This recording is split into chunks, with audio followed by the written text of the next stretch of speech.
दुखियारी बूढ़ी माँ अपनी बहू को साथ ले राजा विक्रमादित्य के महल की तरफ चल पड़ती है। जब वे दोनों राजमहल के द्वार पर पहुंचे तो पहरेदार उन्हें रोक लेते हैं। तब बुढ़िया माई बोली, बेटा हम बहुत दुखियारे हैं और बड़ी आस लगाकर महाराज के पास आए हैं। हमारा उनसे मिलना बहुत जरूरी है। उन्हें कुछ देर वहां रुकने के लिए कहकर उनमें से एक सिपाही राजमहल के अंदर महाराज विक्रमादित्य के पास जाता है और उन्हें बताता है। राजा विक्रमादित्य बोले, उन्हें तुरंत सम्मान सहित यहाँ ले आओ। जब बुढ़िया और उसकी बहू दरबार में आए तो राजा विक्रमादित्य ने पूछा, कहो माई क्या तकलीफ है तुम्हें? तब बुढ़िया आंखों में अश्रु लिए अपने साथ बीती सारी घटना महाराज विक्रमादित्य को कह सुनाती है और कहती है, महाराज अब आप ही हमारी आखिरी उम्मीद हो, हमारी मदद कीजिए राजन। राजा विक्रमादित्य अपने राज्य में घटी इस दुखद घटना से बिल्कुल अनजान थे। बुढ़िया माँ के द्वारा जब उन्हें पता लगता है तो वो थोड़े चिंतित हो जाते हैं और कहते हैं, आप बिल्कुल भी चिंता मत कीजिए माई, आपके बेटे जहाँ कहीं भी होंगे मैं उन्हें खोजकर आप तक सही सलामत लाने की पूरी कोशिश करूंगा।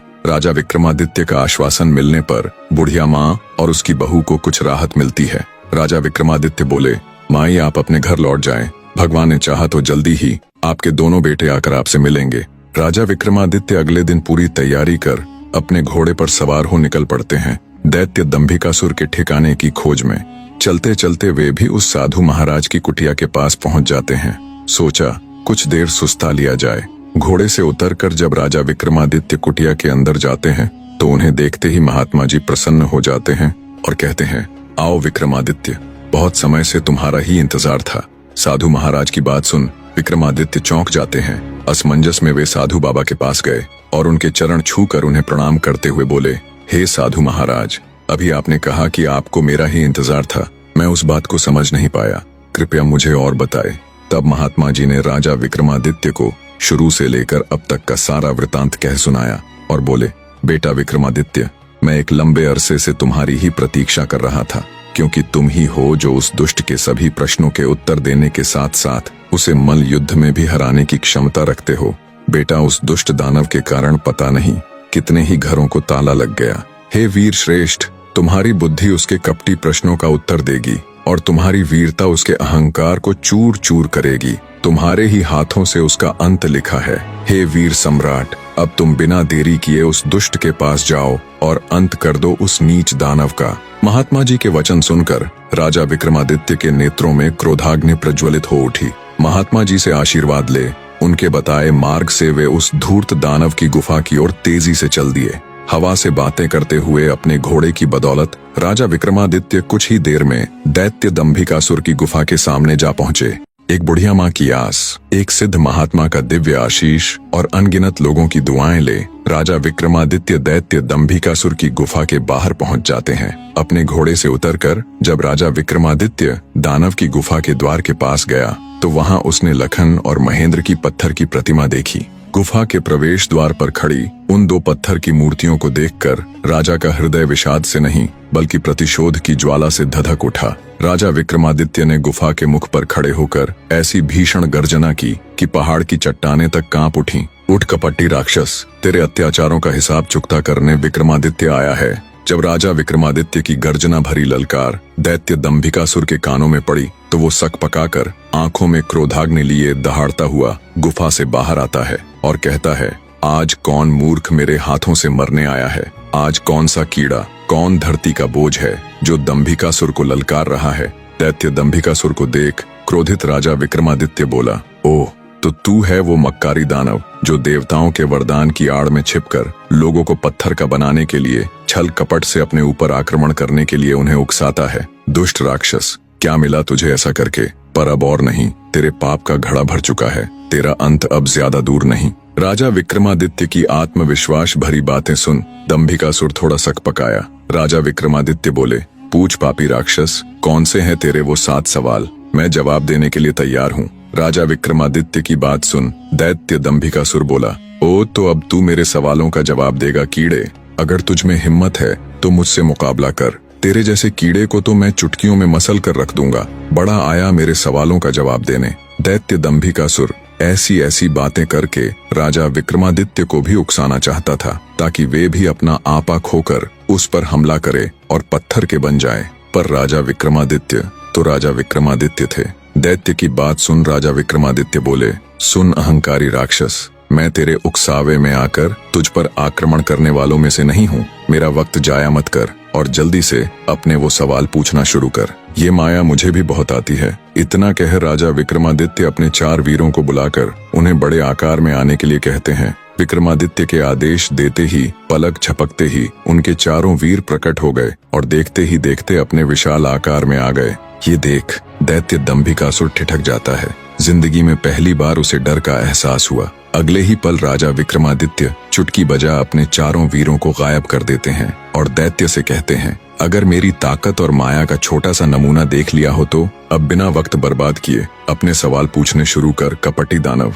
सब देख और सुन दानव विचार करता है कि अब तो कोई चारा नहीं, ये मेरे बहकावे में आने वाला नहीं है। वो अपनी गुत्थी सुनाना शुरू करता है। तो सुनो राजा, मदन और रतन 2 जिगरी दोस्त थे। एक बार व्यापार के सिलसिले में दोनों प्रदेश गए हुए थे। अच्छा खासा लाभ लेकर जब दोनों मित्र वापस घर लौट रहे थे तो रास्ते में उन्हें एक अति सुंदर स्त्री दिखाई दी, जिसको देखते ही दोनों उस पर मुग्ध हो गए। उससे पूछा, तुम कौन हो सुंदरी, और यहाँ जंगल ब्याबान में अकेली क्या कर रही हो? तब उस स्त्री ने बताया कि वह अपने घर से अपने पति के साथ अपनी ससुराल लौट रही थी। तब रास्ते में कुछ डाकुओं ने उन्हें लूटकर उसके पति की हत्या कर दी और सारा धन लेकर फरार हो गए। बस तभी से वो इस जंगल में भटक रही है। तब मदन बोला, हे देवी, तुम चिंता मत करो, हम तुम्हें सही सलामत तुम्हारे घर छोड़ देंगे। मदन की बात सुन स्त्री रुदन करती हुई बोली, नहीं, मैं अब ना तो अपने घर जाऊंगी और ना ही अपनी ससुराल, क्योंकि सब मुझे ही अभागन और कुल्टा समझेंगे। इससे अच्छा तो मैं यही अपने प्राण त्याग दूंगी। स्त्री की बात सुन मदन और रतन उसे आपसी सहमति से अपने साथ लेकर चल पड़े। रास्ते में उन दोनों ने विचार किया कि अब इस स्त्री का क्या किया जाए। क्या फिर से इसका विवाह कर दे या फिर हम दोनों में से ही कोई एक इसके साथ विवाह कर ले। उन दोनों में से विवाह वाली बात दोनों मित्रों को ठीक लगी। जब उन्होंने उस स्त्री से इस बारे में पूछा तो वो स्त्री बोली, मुझे तो तुम दोनों ही अच्छे लगते हो। ये सुन दोनों मित्र और अधिक उलझन में पड़ गए। अंततः दोनों ने फैसला किया कि पर्ची डाली जाए, जिसका नाम आएगा वो ही इस युवती के साथ विवाह करेगा। पर्ची डाली गई तो सुंदर स्त्री मदन के हिस्से में आई। मदन ने उससे विवाह कर लिया और दोनों अच्छे से अपना जीवन व्यतीत करने लगे। समय का चक्र घूमा और एक संतान होने के बाद मदन किसी दुर्घटना का शिकार हो गया। मदन के मरने के बाद स्त्री रत्न के पास गई और धन व्यापार में अपना हिस्सा मांगने लगी, पर असल में व्यापार और धन में मदन की कोई भागीदारी नहीं थी, तो रतन ने उसे साफ मना कर दिया। राजा विक्रमादित्य पूरे ध्यान से दैत्य दंभिकासुर की ये कहानी सुन रहे थे। आगे दंभिकासुर बोला तो रतन के मना करने पर वो स्त्री राज दरबार में पेश हो गई। राजा ने जब दोनों पक्षों की बात सुनी तो रतन के हक में फैसला सुनाया और बोला, रतन की दौलत में स्त्री का कोई हक नहीं है। इतनी कहानी कह दैत्य दंभिकासुर राजा विक्रमादित्य से बोला, बता क्या उस राजा का फैसला सही था? दैत्य की बात सुन राजा विक्रमादित्य हल्के से मुस्कुराते हुए बोले, नहीं, अगर मैं उस राजा की जगह होता तो मैं निर्णय लेता कि उस स्त्री को रतन की दौलत में से हक मिलना चाहिए। दैत्य बोला, ऐसा क्यों? राजा विक्रमादित्य बोले, भले ही मदन के भाग में वो स्त्री पर्ची पर उसका नाम आने से आई थी, पर एक प्रकार से वह संपत्ति तो दोनों की ही बराबर थी, इसलिए उस स्त्री को बिल्कुल उत्तराधिकार है रत्न की संपत्ति में हिस्सा मांगने का। राजा विक्रमादित्य की बात सुन दैत्य पूरी तरह उनके जवाब से संतुष्ट होता हुआ बोला, तुमने बिल्कुल ठीक कहा, तुम्हारा फैसला वाकई में उचित होता। आगे दैत्य दंभिकासुर बोला, पर ज्यादा खुश होने की जरूरत नहीं, अभी मेरे 6 सवाल और बाकी हैं। राजा विक्रमादित्य बोले, पूछो दुष्ट राक्षस, मैं तुम्हारे सवालों का जवाब देने ही यहाँ आया हूँ। दैत्य दंभिकासुर थोड़ा हिचकिचाकर बोला, तो सुनो राजा, सिंधुपुर राज्य पर समरवीर नाम का एक बड़ा दयालु और प्रतापी राजा राज करता था। वो अपनी प्रजा की हर यथासंभव मदद किया करता था। एक दिन उसके दरबार में एक बनिया अपने 3 अंधे पुत्रों के साथ आया। सबने राजा को प्रणाम किया। बनिया राजा से बोला, महाराज, मैं इस समय बहुत विपदा में हूँ, कृपया मुझे 1000 स्वर्ण मुद्राएं कर्ज दें, मैं 6 माह बाद वापस कर दूंगा। हे राजन, तब तक मैं इन स्वर्ण मुद्राओं के बदले अपने 3 बेटों को आपके पास गिरवी रख दूंगा। बनिए की बात सुन राजा बोला,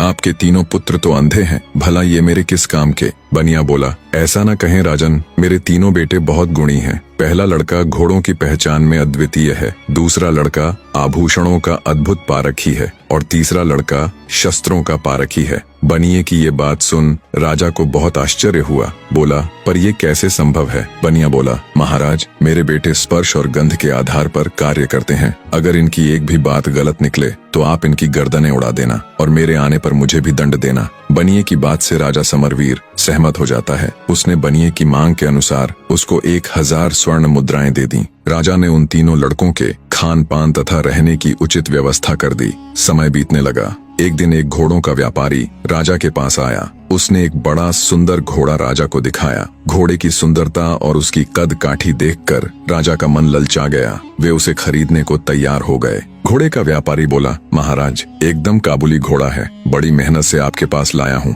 इसलिए इसके दाम थोड़े ऊंचे हैं अन्नदाता। घोड़े पर आसक्त राजा ऊंचे दामों पर भी उसे खरीदने के लिए तैयार हो गया। पर फिर अचानक राजा को बनिए के अंधे लड़के का स्मरण आया। बनिया कह रहा था, उसके लड़के को घोड़ों की अद्वितीय पहचान है, क्यों न उसे भी परख लिया जाए। राजा ने तुरंत हुक्म दिया, जाओ बनिए के बड़े पुत्र को बुलाकर लाओ। तुरंत उसको पेश किया गया। राजा बोला, इस घोड़े को देखकर बताओ ये कैसा है। जो आज्ञा महाराज कह। बनिए का पुत्र टटोलकर घोड़े के पास गया और टटोलते हुए घोड़े को परखने लगा। एक अंधे को घोड़ा परखते देखकर सौदागर के साथ साथ वहाँ मौजूद हर कोई मंद मंद मुस्कुरा रहा था। भला अंधा घोड़े की क्या पहचान कर सकता है? लड़का घोड़े को सूंघने लगा तो सौदागर बोला, बस करो भाई, कहीं घोड़ा भी सूंघकर परखा जाता है भला। पर बनिए का लड़का अपने काम में लगा रहा। वो घोड़े पर हाथ फेर फेर कर उसको जगह जगह पर सूंघता रहा। फिर कुछ देर बाद अलग हटकर खड़ा हो गया। तो कैसा है ये घोड़ा? राजा ने जब पूछा तो वो बोला, राजन, यह घोड़ा भूल कर भी न खरीदें। राजा आश्चर्य से बोला, क्यों, क्या खराबी है इसमें?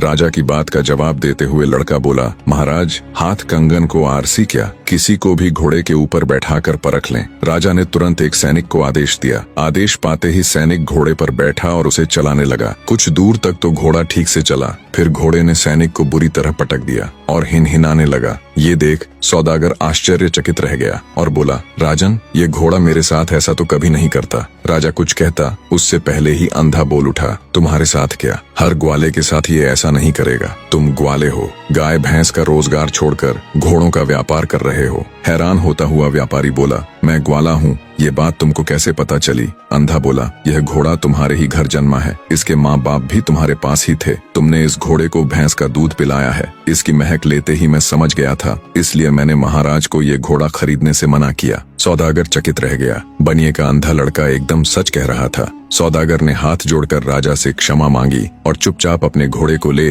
वहाँ से चला गया। सारा माजरा देख राजा उस बनिए के लड़के से बहुत प्रसन्न हुआ। उसने आदेश दिया, इसकी खुराक दुगुनी कर दी जाए और इसके रहने सहने का प्रबंध और अच्छे से कर दिया जाए। अब बनिए के तीनों लड़के बड़े ठाठ से राजा के यहाँ रहने लगे। एक दिन एक जौहरी राज दरबार में आया। उसने अनेकों प्रकार के हीरे जवाहरात राजा को दिखाने शुरू कर दिए। जौहरी के दिखाए कुछ हीरे राजा की बहुत पसंद आए। राजा ने तुरंत अपने सैनिकों को आदेश दिया कि बनिए के दूसरे लड़के को बुलाकर लाओ। बनिए का दूसरा अंधा लड़का आया। राजा ने उसे अपनी पसंद के हीरो को परखने के लिए कहा। वह लड़का टटोल कर परखने लगा। अधिक सुंदर दिखने वाले जवाहरात उसने अलग कर दिए और राजा से बोला, महाराज, आप भूल कर अलग किए गए हीरे जवाहरातों को न ले। अंधे लड़के की बात सुन राजा बोला, क्यों, क्या कमी है इनमें? कितने सुंदर तो हैं ये। अंधा बोला, माफ करे महाराज, पर ये बहुत अशुभ है, खासकर ये लाल। महाराज, ये इतना अशुभ है कि जो कोई भी इसे खरीदता है, जिस किसी के भी पास ये जाता है, उसको बहुत बड़ा नुकसान हुआ है। या तो उनके घर में आग लग गई या फिर सब चोरी हो गया। कुछ परिवारों में तो उनके सदस्य तक मृत्यु को प्राप्त हो गए सरकार। और ये बात ये जौहरी भी अच्छे से जानता है।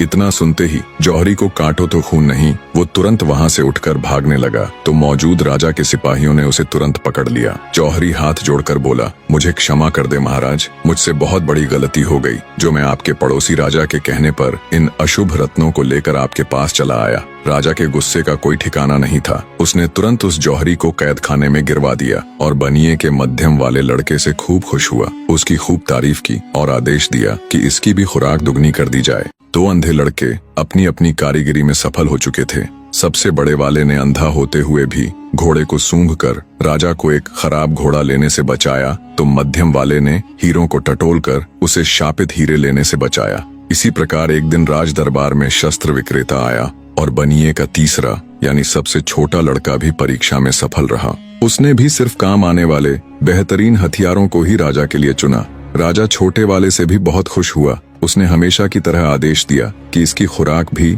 दुगुनी कर दो। कुछ समय बाद एक दिन तीनों अंधे लड़कों का पिता बनिया वापस आ गया। उसने राजा से लिया हुआ सारा आरण वापस कर दिया और अपने तीनों लड़कों को लेकर वापस जाने लगा। तब राजा बनिए से बोला, तुम इन तीनों लड़कों के बाप हो, तुम्हारा क्या गुण है? राजा की बात सुन बनिया बोला, मैं आदमी की पहचान कर सकता हूँ। उसकी बात सुन राजा बोला, ओह अच्छा, तो फिर बताओ हमारी पहचान क्या है? ये सुन बनिया एक बार तो झिझका, फिर राजा की आंखों में आंखें डालते हुए बोला, आप नानाबाई की औलाद हैं। कहानी को बीच में रोककर आपको बता दूं कि उस समय समाज में जाति और पेशे के आधार पर ऊंच नीच का बहुत भेदभाव होता था। बनिए ने राजा के पूर्वजों को नानबाई यानी एक रोटी या ब्रेड बनाने वाले के वंशज कहकर यह जताने की कोशिश की कि राजा किसी राजवंश से नहीं बल्कि एक साधारण पृष्ठभूमि से आया है। फिर से कहानी में चलते हैं।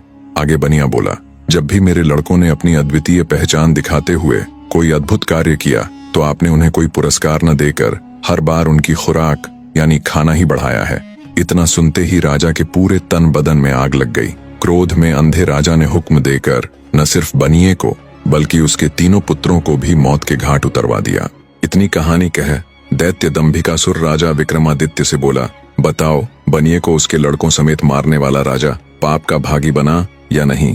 राजा विक्रमादित्य बोले, खून का असर भला कभी जा सकता है क्या? बनिए को समझदारी से काम लेना था, अपने कारण वह बेटों समेत मौत की गोद में समा गया। इसमें पाप का भागी राजा नहीं बल्कि वो बनिया ही था। राजा विक्रमादित्य की बात सुन दैत्य दंभिकासुर बोला, तुमने बिल्कुल ठीक कहा विक्रमादित्य। इतना कह दैत्य चुप हो जाता है। उसे अनुभव होता है जैसे उसके हर सवाल के जवाब के साथ उसकी शक्ति कम होती जा रही है। उसने देवताओं को प्रसन्न कर जो वरदान लिया था उस कारण वो गुत्थियों के दिए गए सही जवाबों को झुठला भी नहीं सकता था। उसके चेहरे पर डर और गहरी सोच देख राजा विक्रमादित्य बोले, क्या हुआ दुष्ट राक्षस, अब किस सोच में पड़ गया? इतना अगर तू पाप करने से पहले सोच लेता तो आज इस दिन की नौबत ही नहीं आती। अपना अगला सवाल पूछ पापी दानव। राजा विक्रमादित्य की बात सुन दैत्य दंभिकासुर बोला, भूलो मत विक्रमादित्य, अभी मेरे 5 सवाल और बाकी है। तुमने अगर एक भी सवाल का सही जवाब नहीं दिया तो तुम तुरंत पत्थर के बन जाओगे। इतना कह दैत्य अपनी अगली गुत्थी कहना आरंभ करता है। तो सुनो राजा, एक इच्छाधारी नाग नागिन जंगल में मनुष्य रूप में प्रेम लाभ कर रहे थे। दोनों अपनी काम क्रीड़ा में मशगूल थे। तभी एक मृग का पीछा करते हुए एक राजा उधर आ निकला। जैसे ही उसने शिकार करने के लिए मृग का निशाना साध उस पर तीर छोड़ा तो मृग भाग निकला और राजा के द्वारा छोड़ा हुआ वो तीर सीधा मनुष्य रूपी उस नाग की छाती में जा लगा। जैसे ही वो तीर नाग को लगा, सहम कर नाग नागिन ने तीर की दिशा में देखा तो घोड़े पर बैठा हुआ राजा उन्हें दिखाई दिया जिसके हाथ में तीर कमान था। सारा माजरा समझते उन्हें देर न लगी। उधर राजा भी अपने घोड़े पर बैठा ये सब देख रहा था कि उसका तीर मृग को न लगकर एक मनुष्य के सीने में जा लगा। राजा एकदम सन्न सा बैठा रह गया। सोचा, इस घनघोर जंगल में ये आदमी और औरत कहाँ से आ गए? तीर लगने के कुछ देर बाद ही वो इच्छाधारी नाग अपनी नागिन की गोद में दम तोड़ देता है। ये देखते ही नाग के वियोग में नागिन के मुख से दर्द भरी जोरदार चीख निकली। पूरा जंगल उसकी चीख से थर्रा उठा। रोती बिलखती नारी को देख असमंजस और अपराध बोध से घिरा राजा जब अपने घोड़े से उतर उनकी तरफ चलता है तभी उसने देखा मृत्युप्रांत मनुष्य रूपी इच्छाधारी नाग अपने असली रूप में आ जाता है। ये देख राजा के पैरों नीचे से जमीन खिसक जाती है। उसे समझते देर न लगी कि ये तो इच्छाधारी नाग नागिन का जोड़ा था। अपने मरे हुए नागपति को अपने गले में टांगे नागिन जोर जोर से रुदन करती हुई भयंकर गर्जना के साथ बोली, हे पापी मनुष्य, आज जिस प्रकार मैं अपने पति के वियोग में तड़प रही हूँ, एक दिन तेरी पत्नी भी तेरे वियोग में ऐसे ही तड़पेगी। ये सुनते ही राजा का चेहरा एकदम फीका पड़ गया। वो नागिन से बोला, हे नागिन, मुझे क्षमा करे, मैंने तुम्हें नहीं देखा, मुझसे बहुत बड़ी भूल हो गई। राजा की बात सुन दहकते अंगारों सी आंखें लिए मनुष्य रूपी इच्छाधारी नागिन बोली, पापी मनुष्य, भूल नहीं, अपराध किया है तूने। हत्यारा है तू मेरे पति का, जिसके लिए मैं तुझे क्षमा नहीं बल्कि मृत्यु दंड दूंगी। मैं अपने मरे हुए पति की कसम खाकर ये प्रण करती हूँ कि आज से ठीक 9 दिन बाद नागपंचमी के दिन मैं तुम्हें दस कर अपने पति का बदला पूरा करूंगी।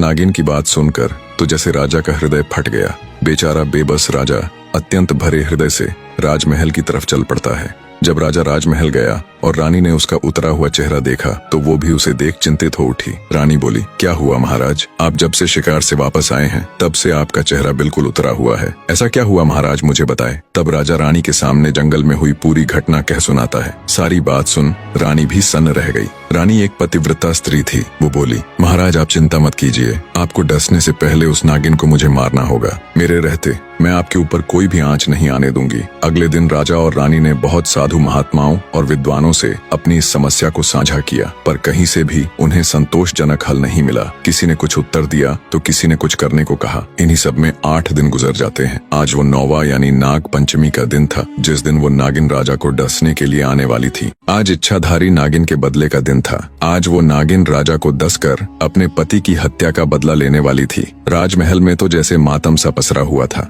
मारे भय के राजा महल के कमरे में दुबका हुआ था। उसने अपने कक्ष से लेकर महल के मुख्य द्वार तक सिपाहियों को तैनात कर दिया। महल के चारों तरफ सिपाहियों का कड़ा पहरा था।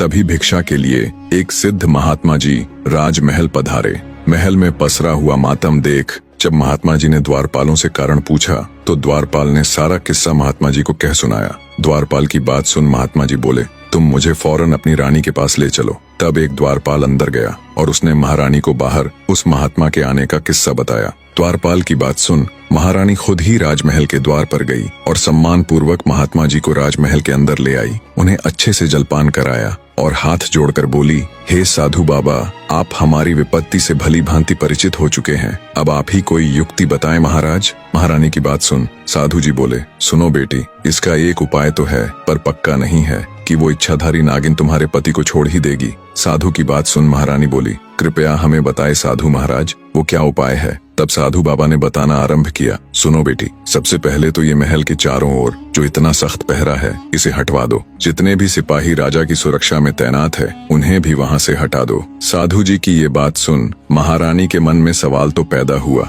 पर उसने महात्मा जी को उनकी बात के मध्य टोकना उचित नहीं समझा। आगे साधु बाबा बोले, बेटी वो कोई साधारण नागिन नहीं है, बल्कि एक इच्छाधारी नागिन है जो किसी का भी रूप ले सकती है, किसी भी द्वारपाल या सिपाही का। जब वो महल के बाहर इतना कड़ा पहरा देखेगी तो अवश्य ही राजा महाराज को क्षति पहुंचाने की कोशिश करेगी। आगे साधु महाराज बोले, बेटी आज नाग पंचमी का दिन है, तुम सूर्यास्त से लेकर मध्य रात्रि तक बिल्कुल अपने पति के कक्ष के सामने बैठकर नाग देवता की पूजा करना। अब जल्दी से सिपाहियों को जंगल भेज, वहाँ से सांप के छोटे छोटे बच्चों को मंगवा लो और राजा के कक्ष से लेकर महल के मुख्य द्वार तक थोड़ी थोड़ी दूरी पर छोटे बच्चों को बैठा देना, जो जंगल से लाए गए सांप के छोटे बच्चों को दूध पिलाएंगे। और अंतिम और सबसे जरूरी कार्य, महल के मुख्य द्वार से राजा के कक्ष तक सुगंधित फूल बिछवा दो। इतनी युक्ति बता। साधु बाबा बोले, बेटी बस एक यही रास्ता है जिससे उस इच्छाधारी नागिन का हृदय पिघल सकता है। कहते हैं बैरी यानी शत्रु का आदर करना चाहिए। इतनी बात बता। साधु महाराज महल से चले जाते हैं। रानी ने साधु के बताए अनुसार ही सारी व्यवस्था कर दी। राजा की सुरक्षा में तैनात सभी सैनिकों को हटा दिया। महल के चारों ओर से भी सिपाहियों का पहरा हटवा दिया। राजा कक्ष से लेकर महल के मुख्य द्वार तक ताजे सुगंधित फूल बिछवा दिए और खुद राजा के कक्ष के द्वार पर बैठकर नाग देवता की पूजा करने लगी। जब रात्रि का पहला पहर शुरू हुआ तो वो इच्छाधारी नागिन राजा से अपने पति की हत्या का बदला लेने के लिए आई। नागिन राजा को डसकर उसे मारने के लिए जब राजमहल के मुख्य द्वार से अंदर जाती है तो वो दंग रह जाती है। उसने देखा महल के मुख्य द्वार से महल के अंदर तक अत्यंत खूबसूरत और नाना प्रकार के सुगंधित फूल रास्ते में बिछाए गए हैं। फूलों के स्पर्श और उनकी महक से नागिन मंत्रमुग्ध होती हुई आगे बढ़ती है और सोचती है, मैं तो ये सोच कर आई थी कि राजा को पहले ही उसे मारने का तय दिन बताने के कारण बहुत सख्त पहरा होगा। चप्पे चप्पे पर राजा के सैनिक शस्त्रों सहित खड़े होंगे, पर उसे तो कहीं एक भी सिपाही नजर नहीं आया। हैरानी के साथ इसी उधेड़बुन में नागिन जब थोड़ी आगे बढ़ी तो उसने देखा छोटे छोटे मासूम बच्चे अंदर जाने वाले रास्ते के दोनों तरफ बैठे हुए सांप के बच्चों को दूध पिला रहे हैं और उनके साथ खेल रहे हैं। इतना सब देख नागिन का हृदय द्रवित होने लगा। उसकी क्रूरता क्षण भर के लिए ममता में बदल गई, पर तभी उसे अपनी प्रतिज्ञा याद आती है। अपने पति की मृत्यु का दृश्य याद कर नागिन गुस्से में फुफकारती हुई आगे बढ़ी। जब वो महल के बिल्कुल अंदर राजा के कक्ष के सामने पहुंची तो देखा महारानी हाथ जोड़कर नाग देवता की पूजा में तल्लीन है। महारानी को जब नागिन के आने का एहसास हुआ तो वो हाथ जोड़कर नागिन के सामने खड़ी हो जाती है और आंखों में अश्रु लिए नागिन से कहती है, आओ नागिन देवी, आपका स्वागत है। उम्मीद है आपको यहाँ तक आने में किसी प्रकार की तकलीफ नहीं हुई होगी। हे नागिन देवी, मैं भली भांति परिचित हूँ कि आप यहाँ किस उद्देश्य से आई हैं। मेरे पति से अनजाने में ही सही, पर हुआ तो बहुत बड़ा अपराध है, इसलिए मैं आपको उन्हें डसने से बिल्कुल भी नहीं रोकूंगी। पर मेरी आपसे एक गुजारिश है, आप मेरे पति को डस कर उनके प्राण हरे, उससे पहले आप मुझे भी डस ले।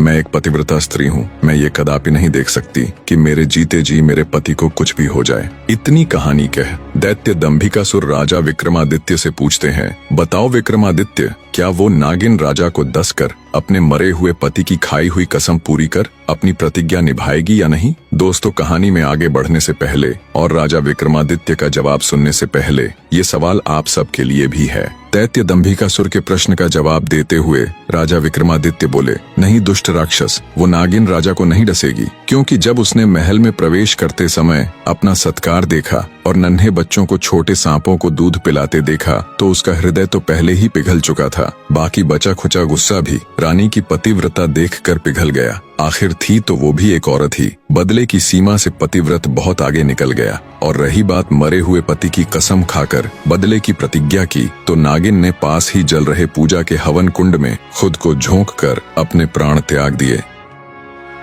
अब ना वो जिंदा रहेगी और ना उसे अपनी प्रतिज्ञा पूरी करनी पड़ेगी। विक्रमादित्य का जवाब सुन दैत्य दंभिकासुर निराश होते हुए बोला, तुमने ठीक कहा, तुम वाकई में बहुत बुद्धिमान हो राजा विक्रमादित्य, पर अभी भी मेरे 4 सवाल बाकी हैं। कहानी का तीसरा यानी अंतिम अध्याय भी बहुत जल्दी लेकर आएंगे। बने रहे मेरे लाडले दर्शकों।